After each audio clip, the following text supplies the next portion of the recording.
Alrighty, ding ding! It's stage 3 tax cuts time. Maybe before I get into Woo! it, are we allowed to call it stage 3 tax cuts? I don't know what else to call it. We had this conversation last week with Larissa Baldwin Roberts, who maybe rightly pointed out that just saying stage 3 sounds wonky and normal people don't know what it means.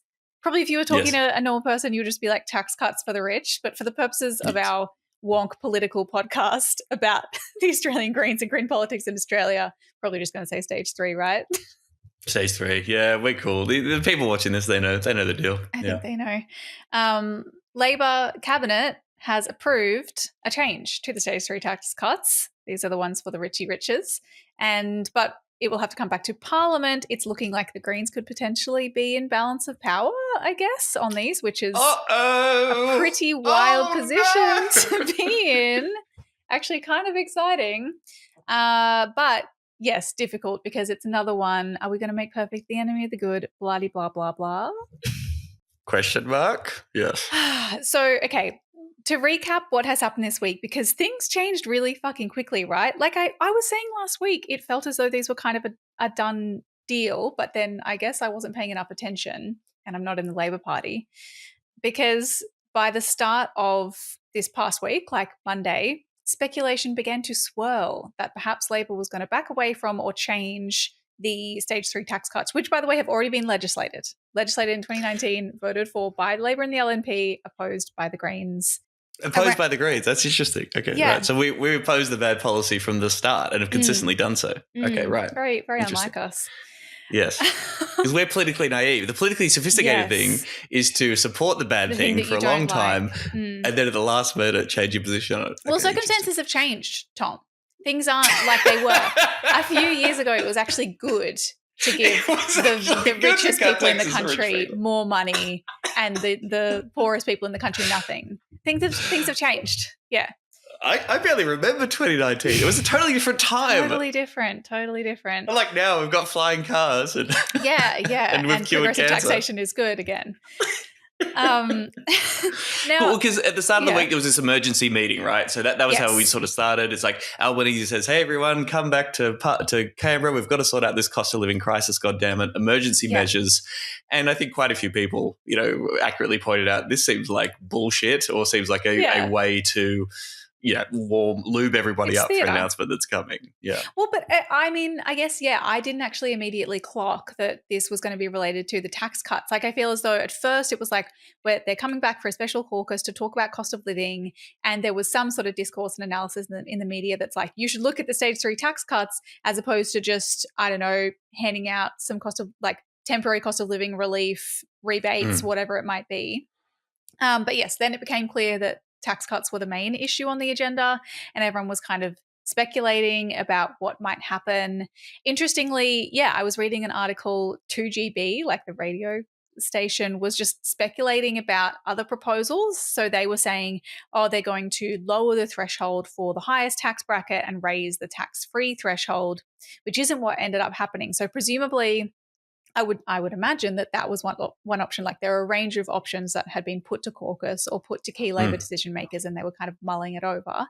And, usually when something like that comes out, it's an indication that something has been strategically leaked to the media so that they can float it, see what the reaction is, and that will inform their final decision. Right. And then other members of the Labor government, they seem to be like genuine split, because at least Guardian had sources from the Labor government saying, we can't break a promise, we've got to water down any expectations. Like, clearly those presumably from the Labor right was sort of saying, hang on, no, we can't do any of this. We've got to stick to that golden promise that everybody wants. We've got to commit to the working class of Australia to give $9,000 a year tax cut to the richest people kicking around. Yeah.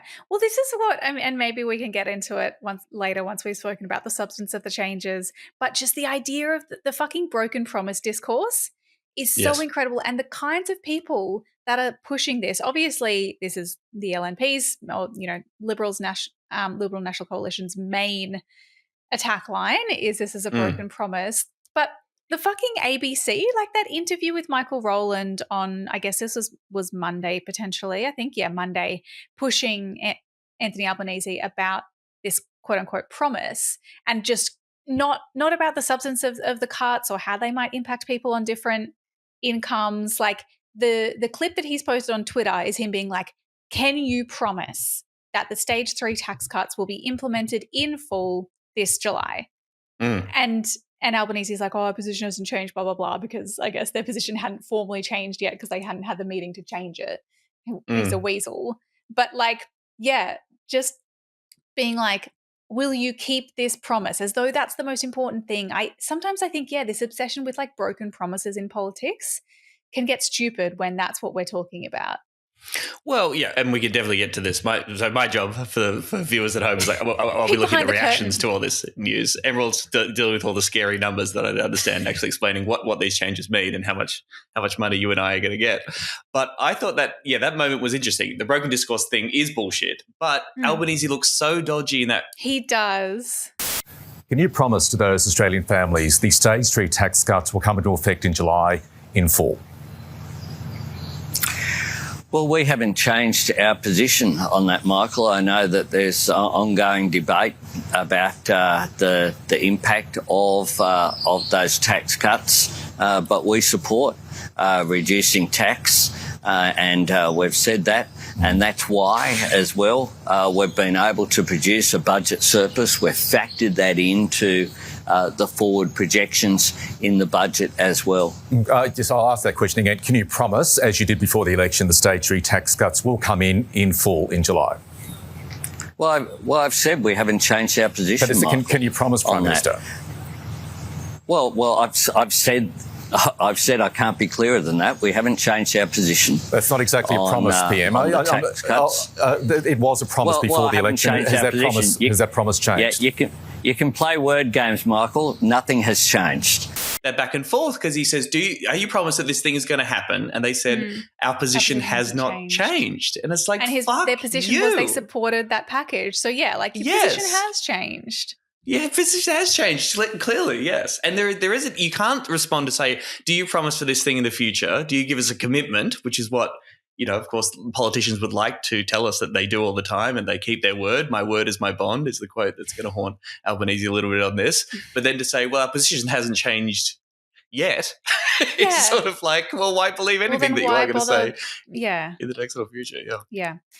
So around this time, Monday, speculation swirling. The Greens, Mehreen Faruqi, who as acting Greens leader, wrote to the Prime Minister, again urging the government to ditch stage 3 of the tax cuts. We released, or the Greens released, this PBO, Parliamentary Budget Office analysis that showed, actually it seems like kind of a bunch of things. So a bunch of different articles across different outlets focusing on different elements of this, but an overall picture of just how unequally distributed the effects of this stage of the tax cuts would be. So one of the things that they focused on was, for example, bracket creep from inflation, where inflation means that kind of workers end up paying more tax than they should have because purely due to inflationary reasons, or, as wages go up, they're pushed into another tax bracket that doesn't necessarily reflect where they are in terms of average incomes across the country. And this analysis showed that due to bracket creep wouldn't be distributed evenly across income classes. So the medium income earner would pay an extra $5,000 in the next 3 years, but get minimal benefit from the tax cuts, which in theory would be partially to address bracket creep. It showed that people who earn, up to that towards the high end, 150,000 to 200,000, will have most of that bracket creep returned by stage 3 between now and 2026 to 2027. But at the same time, people earning under $75,000 would pay thousands extra due to it, but see little returned.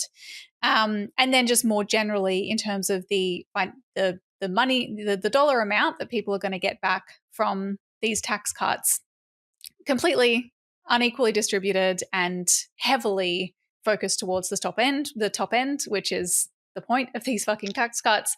Those on over $180,000 a year will gain from the total pool in the coming financial year, the first financial year, $9.1 billion. Those on 120,000 to 150,000 would get $3.2 billion. Those on 150 to 180,000 would get $2.9 billion. And there's, maybe we can post some of these graphs actually on our on our social media, on Instagram and Twitter, because it just shows, there's a bar graph showing the distribution of the money amount of the cuts, and it fully just goes up as for the wealthier people. The richest people, the first financial year, the tax cuts were going to cost about $20 billion. So about almost 50% of the benefit was going to go to the highest income earners in stage 3. So, and we've been consistent on this. These tax cuts suck because they're unfair. They will widen inequality. They're also unaffordable, which again we can get to because that's still going to be a fucking problem, ripping all this money out of the public purse. They're gendered as well. They overwhelmingly go to richer men. They're bad. They're bad for heaps of reasons, and we've been saying that. And and because we think they're bad, we didn't vote for them. We're crazy that way, but that was our position. Yeah. Of course, yes. So Albanese keeps kind of drip feeding little. Oh, maybe we'll do this, kind of hinting at things. By Tuesday, he tells what KISS FM, this random radio station, breaks this news because he does this interview with them where he says that, quote, everyone would get a tax cut, which was not the case in the what's been legislated for this stage of tax cuts. Actually, low and middle income earners wouldn't receive a tax cut. Was this with Kyle and Jackie O, I assume? Is that Kyle who Jackie O KISS Breakfast FM Show is on KISS FM? Yes. Yeah. Okay. I don't even know. But yeah, and he's and then he starts specifically focusing on how low and middle income earners also need relief, blah, blah, blah. So it's becoming clear that probably there's going to be that change. And again, just as a kind of aside, this is a bit of an insight maybe into how Labor works, that this was before the Labor caucus had actually approved anything, and yet the Prime Minister, arguably the most powerful person in the Labor Party, is out there saying, oh, everyone's getting a tax cut. So before caucus actually agrees, that's at least been decided effectively. I mean, Labor caucus seems like a fucking mafia meeting, or does anyone ever struggle to get stuff through Labor caucus, or is it just this is what's happening, cunts, fall into line immediately? Whereas I think in the coalition you do actually have, leaders have had trouble actually getting things through the caucus to get them out there. But there was an amazing quote in The Guardian from Tuesday. This is an anonymous Labor MP. One MP who believes the government should stick to what we said we'd do, except that it might be possible to cut out the top 1 or 2% of income earners who don't need it in the tax cuts. The average person wouldn't complain about that, the MP said. I'm not sure how brave we'll be. We'll find out on Wednesday. Sometimes it's it's fascinating that you would be in a party that you acknowledge could make a decision that's so different to your own beliefs and what you think could happen. That's amazing to me, but it's also wow, that they would just say that anyway. Although it's anonymous. So how brave are we? How much do we care about this? Do we have principles or not? I don't know. We'll find out in 2 days where our principles are and what we believe in our vision for the country, I guess. Yeah, you feel good about that? Anyway, and they did. So that's Tuesday. We fast forward to Wednesday, and caucus meets and they approve changes to stage 3 of the tax cuts, and they also approve a potential, there's a change to the Medicare levy, which I understand is not entirely clear or defined yet, but the changes to the income tax, thresholds and amounts are that they would reinstate the 37% tax bracket that was going to be abolished. And that's important because that is, a whole tax bracket, which is what makes our taxation system a progressive taxation system, is these tax brackets that set aside different levels of income. That was going to be abolished. This wouldn't. It also lowers the rate for the bottom tax bracket. So people in that lowest bracket would now pay 16% on their tax, lower than what was proposed, and lowering the threshold for the top tax rate to $190,000. So the threshold for where you pay that highest tax rate would you pay that when you're earning less money than what was initially proposed, what's been legislated under stage 3 tax cuts. The top tax rate at the moment is $180K. Yeah. Stage 3 wanted to bring it up to 200, and Labor's just going to bring it to 190. Yeah. So it's literally a compromise between the status quo and what stage 3 wanted to do. Yeah. Yes, and the Medicare levy change, so there's currently an exemption for people on low incomes. It's currently at, the threshold is where you earn $24,276 annually, I guess. And they're going to potentially raise that threshold, but I don't think we know to what. But that's, where you would be exempt from paying that 2% levy. So that's approved on Wednesday, and then I think maybe it was probably dropped to media on Wednesday, and on Thursday, Albanese addresses the National Press Club and lays out this plan and defends it, not very competently, I would say. Like, yeah, thoughts on his performance? I saw a clip of him talking that made it very hard to understand what the fuck he was talking about. And to not be prepared for this seems bizarre. You've had a lot of years to prepare for this. You knew that this was going to change. You've got this all week. You've got people whose full-time job, people who are on six-figure salaries, people who are about to get a $4,000 a year tax cut, whose job it is to brief you on these things and give you good media lines. And he bloody fluffed it. We found ourselves in a position where this was overwhelmingly the case as it was put. You know, and we didn't, were circumstances different? Then it certainly was not. We didn't well in advance say, oh, well, we're going to change things because what we were doing, though, in recent times, just over summer, very recent time, as I said, we changed the position on Tuesday because the cost of living pressures has lasted for much longer than people thought, and the range of measures that we put in place have not been effective. Yeah, this is the Prime Minister. Like, it's not his first time doing media. It's pretty remarkable that something that actually is likely to please a lot of people, he makes it sound so fucked. But I guess my other, I think I know the answer to this, but part of me is like, surely not. Like, is this is their cost of living package is just changing the tax cuts. Is that right? Like, when they're like, we need to do something about cost of living, they haven't proposed anything else, have they? Not as yet. All the talk is that in the May budget there will be more cost of living measures. So I think at least that line I've heard a few times is like, hey, we're doing this, but then don't worry, there's also more coming down the line in the May budget. So that's on the way.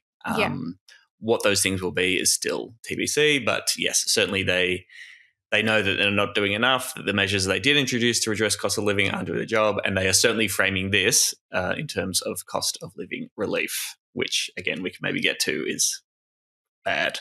That's a bad strategy, bro. That's no good. Yeah. Well, and I guess, yes, it's like a little bit more money potentially in your pocket at tax time for low and middle income earners. That is true. And that's done by reducing the tax cut for like slightly for higher income earners. There's another, we can put this table on social media. A few people might have seen this. That is kind of helpful, that lays out your taxable income, what the tax cut you would have received would have been in the legislated stage 3 tax cuts versus what it'll be if this new Labor plan passes. And I was trying to look at where the inversion point is, where it goes from being a higher tax cut under the new proposal to a lower one. And I guess it's so it's at $150,000. So people on less than $150,000 will get more than they would have. More than they were going to get, yes. Yep. Yeah. Whereas people over $150,000 get slightly less, but like still so much money. People on $200,000 or more would get more than $4,500, like $4,500 extra in their tax. Whereas, of course, again, the lowest income earners, people on, $40,654, $50,929, like, It's pretty wild. I mean, like, yes, under the legislated stage 3, people earning $40K or less were going to get nothing, and they're now getting $654. So it's like, yes.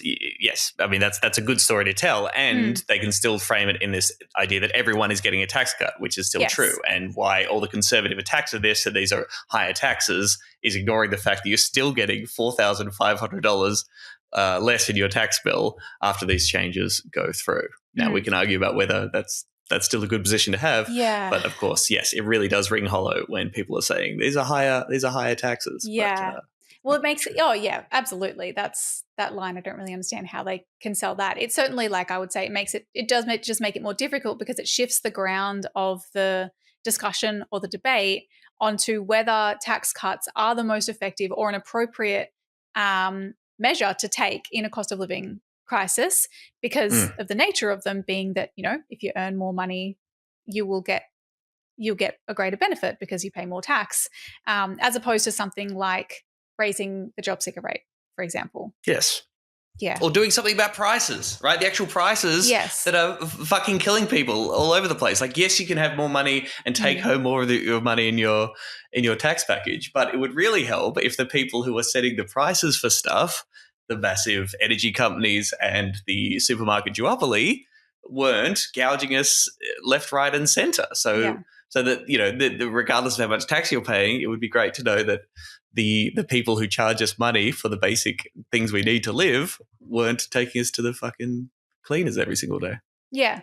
But it's a fundamentally, liberal proposal to go first to tax cuts because that is about being able to keep more of the reward for your effort and your hard work. And I mean, the thing that is though, what is most important, I guess I kind of flagged this earlier about these changes or these proposed changes to stage 3 is that it doesn't so much dismantle or what felt like the beginnings of dismantling a progressive taxation system altogether.